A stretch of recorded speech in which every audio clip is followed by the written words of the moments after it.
दर्शक हो नमस्कार शुभ सकाळ. आज 22 जुलै रोजी सकाळी 6 वाजताची उजनी अपडेट आपण या व्हिडिओच्या माध्यमातून पाहणार आहोत. दर्शक हो, उजनीच्या धरण पाणलोट क्षेत्रामध्ये पावसानं चांगल्या पद्धतीनं जोर लावला आहे. त्यामुळे दौंडची जी आवक आहे ती दौंडची आवक कालपासून सातत्यानं वाढलेली दिसून येते. काल रात्रीसुद्धा आपण अपडेट दिलं होतं, त्यामध्ये उजनी धरणाची दौंडची जी आवक आहे ती दौंडची आवक 8,516 क्युसेक इतकी झाली होती. आणि आज सकाळी जर बघितलं तर त्यामध्ये आणखीन वाढ झालेली आहे.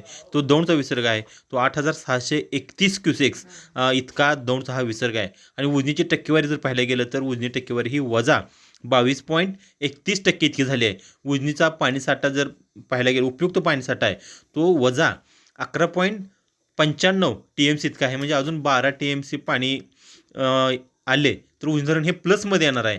त्यामुळं आणखीन पावसाचा जोर वाढणार आहे. पावसाला पोषक वातावरण या ठिकाणी आपल्याला दिसून येते. हवामान खात्याचे अंदाजसुद्धा दिलेत.